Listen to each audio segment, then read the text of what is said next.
მინდა გითხრათ, რომ უკვე ყველაფერი დასრულდა, რაც ოფიციალური არის და როგორც ახალი წელი აღინიშნება ოჯახში, ასე საოჯახო დღესასწაული არის და ყველა საკუთარ სახლში, ნათესავებში, მეგობრებში, ანუ ძალიან ისეთ ვიწრო წრეში აღნიშნავს გაზაფხულის დადგომას. რაც შეეხება სამზადის დილიდან მოვილიეთ, შეიძლება ითქვას ეს ამბავი და დილიდან, ანუ 11 საათიდან დაიწყო რაღაც ტრადიციული ესეთი შაბლონური ფორმატი არის, როდესაც ადამიანები მერია უпростоრად აორგანიზებს, ეს არის გაზაფხულის რაღაც სიმბოლოები და რაც მთავარი არის, მთავარი ატრიბუტიკა მაინც საქართველოში ყოველთვის მთავრობა არის, იმიტომ რომ წელიწადში ერთხელ მოდიან ყოველთვის მარნეულში და წელსაც არაფრით არ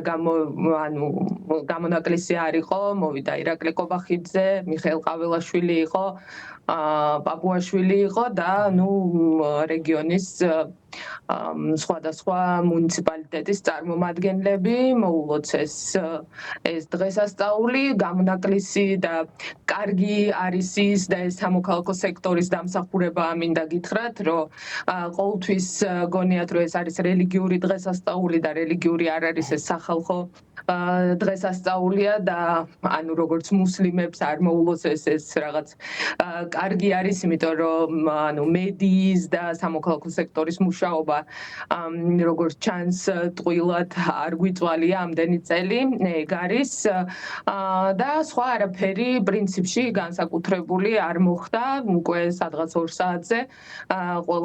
ყველა დაიშალა, თანამდებობის პირები გადავიდნენ რესტორანში, იქ მოილხინეს და ტრადიციულად, რა თქმა უნდა, აზერბაიჯანიდან არის მოწვეული რომელიმე მომღერალი, რომელიც ართობს, მაგრამ ახლა ვიცით, რომ იყვნენ ასევე ქუჩის ბიჭები, ხო და მოკლედ აი ესეთი მიქსი გააკეთეს, მაგრამ აზერბაიჯანული ესტრადის წარმომადგენელი ყოველთვის არის და მონაწილეობას იღებს, ასე გონიათ, რომ აქაური მოსახლეობის, რადგან აი ეს ინტეგრაციის პრობლემის, ისე ვთქვათ, ილუსტრაციაც არის ეს, იმიტომ რომ მათ ფიქრობენ, რომ უფრო იქით იყურებიან ყოველთვის აქ საქართველოს მცხოვრები აზერბაიჯანელები და იმისთვის, რომ მათი გული მოიგონ, აუცილებლად სხვა შორის აზერბაიჯანელებისთვისაც უცნობ მომღერლები ჩამოყავთ, ამიტომ წელსაც ასე მოხდა, რაც შეეხება კიდე სამზადის, ანუ წელს არ იყო ისეთი განწყობა, ყველას გვესმის რატომაც, აქ თუ რამე აქტივობა ხდებოდა,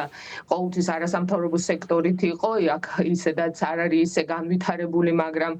იყო ყოველთვის საერთაშორისო ორგანიზაციების დახმარებით, სათემო სახლების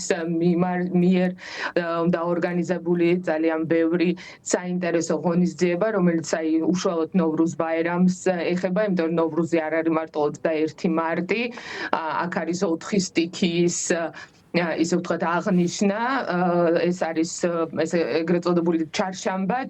ნიშნავს სამშაბათს და 4 სამშაბათი გვაქვს, როდესაც ქარის, ცეცხლის, მიწის, წყლის აღნიშვნა ხდება და მოკლედ ყველა სათემო სახლში ყოველთვის იყო ეს ჩარშემბეები, ღონისძიებები, ამითი გავაცანით სხვათა შორის აი ამ აქტივობებით ჩვენ სხვა დანარჩენ საქართველოს ეს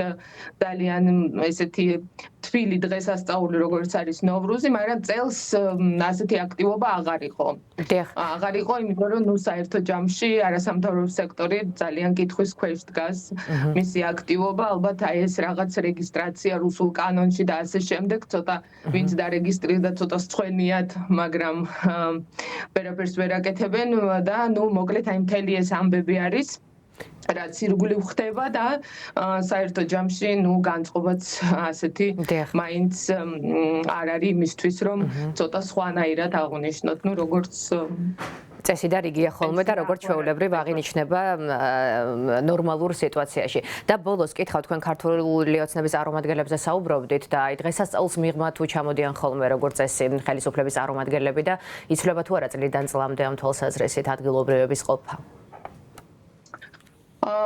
იცით რა არის, როგორც მე აღვნიშნე უკვე ცოტა თითქოს ხუმრობით, მაგრამ ეს სიმართლე არის,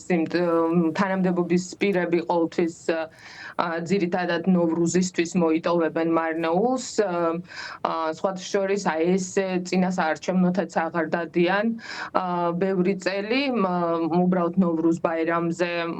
ჩამოდიან და ნუ საერთო ჯამში ნახევარი საათი გაატარეს, ისე ვთქვათ, ხალხში, მერე იქ წაიყვანეს რესტორანში და ნუ მოკლედ ამითი დასრულდა მათი ურთიერთობა. დღეს ცუდი ამინდი იყო, ძალიან დაემთხვა წვიმა და ძირითადად მერი საკრებულოს თანამშრომლებმა შეავსეს აი ეს მოედანი და მეტი არაფერი ისეთი. პრინციპში არც განცხადებები კეთდება, ისევ რაღაცა მეგობრობის მრავალფეროვნებაზე საუბრობენ, თუმცა საქმეზე რო ვთქვათ, არ მგონია რომ ეს რეალობას შეესაბამება, იმიტომ რომ ზუსტად ეს არის, როდესაც მხოლოდ ერთი წარმომადგენელი ყავს შენ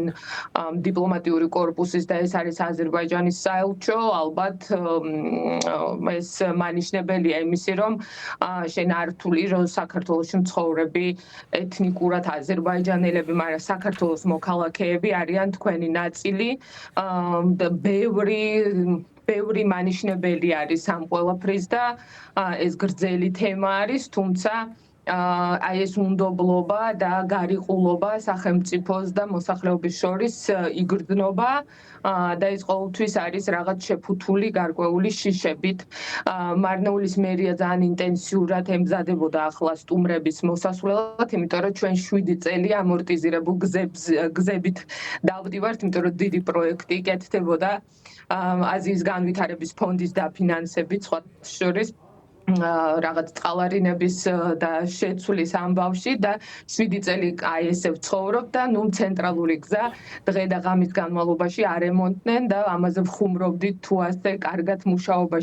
შეუძლიათ და შეეძლო წვიმაშიც რატომ გვაწვალეს 7 წელი, მაგრამ აი სათადარიგო გზებზე